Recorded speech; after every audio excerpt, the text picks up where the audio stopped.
If you feel this, a narcissist is attacking you spiritually. A narcissist rarely disappears from your life without first ensuring they've inflicted the deepest wound possible. They won't be satisfied with just breaking you down psychologically. They also aim to harm you on a spiritual level. They do this by launching targeted spiritual attacks, slipping into your energetic field, and hijacking your spiritual system. It's not just about mind games. It's about draining the very essence of who you are. How exactly do they manage to do this? That's what we're uncovering in today's episode. So, today we're going to explore the 5 clear signs a narcissist is spiritually attacking you, plus how to protect yourself from it. Stay with me until the end, because the 5th sign is something almost everyone overlooks, yet it's one of the most dangerous indicators of all. Before we get to the first sign, let's get clear on what I mean by a spiritual attack in the context of narcissistic abuse. It is an intentional, calculated attempt to shatter your inner peace. It's like a psychic ambush designed to destabilize your sense of self and weaken your connection with the source, whether you call that God, the universe, or your highest self. You might wonder, do narcissists have supernatural powers the rest of us don't? Absolutely not. But you need to understand that we are all energetic beings, and narcissists are saturated with dense, toxic, and heavy energy. We affect each other not just physically or emotionally, but on an energetic and spiritual level. Here's a simple example. Have you ever had someone you haven't thought about in months suddenly pop into your mind over and over, and then the next day, or even within the next few minutes, they contact you? That's an energetic connection in action. Sign number 1. Persistent, unexplained body aches and pains. You've never suffered from recurring headaches before, but now your head pounds relentlessly. Your neck feels locked in a permanent state of tension, the pain throbbing and radiating down into your shoulders. Your chest feels heavy, as though something invisible is pressing down on it, stealing your breath. Medications might dull the symptoms temporarily, but the pain always returns. Then your digestive system starts acting up.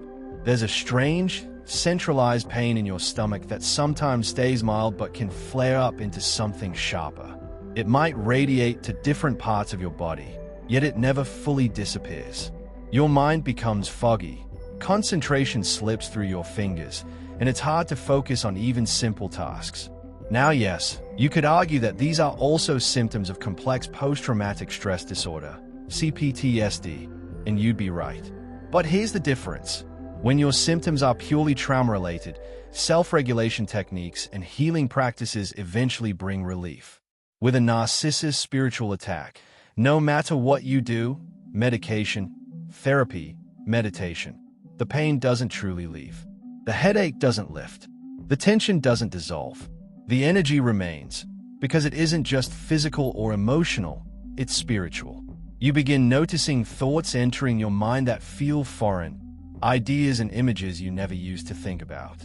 No amount of inner work, therapy, or medication clears them away, which is exactly what makes this different from a purely psychological or physical condition. This is something else entirely. Sign number 2, emotional and energetic exhaustion that feels endless. You're not just tired, you feel hollowed out. Yes, survivors of narcissistic abuse often battle chronic fatigue, but that kind of exhaustion gradually improves with rest, nutrition, and healing practices.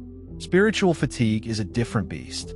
When the narcissist launches a spiritual attack, there is no refresh button. No nap, supplement, or meditation session restores you. It's as if you've been running a marathon non-stop, even in your sleep, while some invisible siphon pulls the life force right out of you 24/7.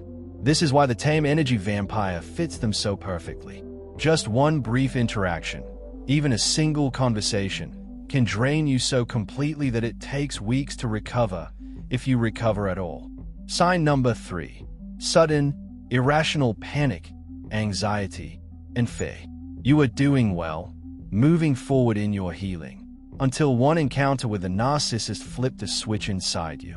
Out of nowhere, an unfamiliar anxiety takes over. Panic floods your body. You can't bring yourself to start new projects, and your confidence begins to crumble.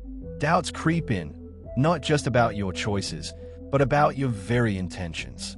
You try everything: journaling, therapy sessions, support groups, heart-to-heart talks with friends. Nothing calms it. The fear is relentless, as if someone is watching you, following you, about to strike. You feel unsafe in your own skin, in your own home, even in your own bedroom. You check locks, windows, and doors again and again because something in your body insists you're not alone. People might call this paranoia or mental health crisis. Sometimes it is. But in the case of a spiritual attack, what you're sensing is very real. A heavy, alien, malevolent energy lingering in your environment. I often describe it as demonic because that's exactly how it feels. This is their energy, clinging to you like a shadow that refuses to let go. Sign number 4, disconnection from the source. This one weaves all the previous signs together. Your link to divine guidance, whether you call it God, the universe, or your highest self, suddenly feels cut. Confusion takes over. The thought of meditating, once a sacred refuge, now irritates you.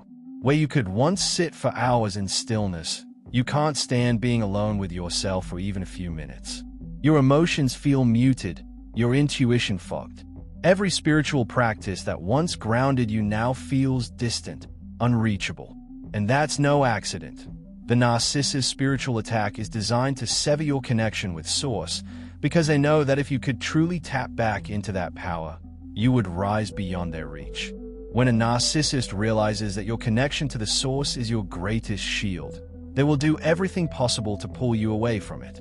They know that if you manage to tap into that spiritual protection, the influence crumbles. That's why, during a spiritual attack, even the thought of meditating or praying can feel irritating, exhausting, or completely unappealing. It's not that you've lost faith, it's that they've disrupted your ability to feel safe in that sacred space. Sign number 5, the final and perhaps most unnerving, is what I call the phantom connection. Think of the medical phenomenon phantom limb, where an amputee still feels sensations, sometimes pain, from a limb that is no longer physically there. I believe something similar happens spiritually. Even after physical separation from a narcissist, a fragment of their energetic presence can remain lodged in your field. It's why you might suddenly hear their voice in your head, a judgmental, cutting, hateful voice that doesn't sound like you at all. It's alien. It's drenched in envy, hostility, and malice.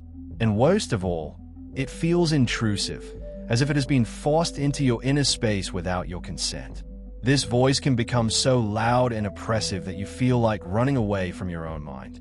It hounds you day and night, sowing doubt about your thoughts, your decisions, and even your worth.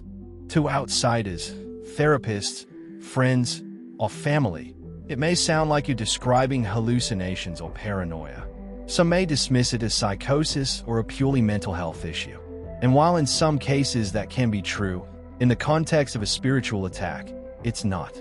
Hey, the reality is that you are dealing with an invasive energetic presence, something demonic in nature, that need to be confronted spiritually, not just psychologically. The first and most important defense is believing yourself, even when no one else does. From there, you need to address the issue at its root, energetically. This means doing the very things your mind and body now resist. Sitting still with those emotions, facing the chaos they've planted inside you, and refusing to run. Start with short daily sessions. 10 minutes is enough, where you observe your thoughts as if they were scenes on a movie screen. Stay objective, detached, and curious. This helps you separate your truth from their implanted poison. Then, reconnect with your authentic self, the one they've been trying to bury under their own projections. Whether it's through prayer, heartfelt expression, or simply crying and releasing, make space for your true voice to surface. Visualize yourself bathed in light, any color that feels protective, forming a bubble around you. Inside that bubble, you are untouchable. You breathe deeply, cut all energetic ties, and release that hostile presence. Repeated daily, these practices can dismantle their psychic grip. I've done them myself, and I've seen the difference. The heaviness lifts, the noise fades, and you begin to feel safe, whole, and free again. That's the power of reclaiming your spiritual sovereignty. If you'd like, I can now also rewrite all 5 signs into one seamless, dramatic narrative so they feel like a flowing, high-impact episode script rather than separate sections. That would make the entire piece even more compelling.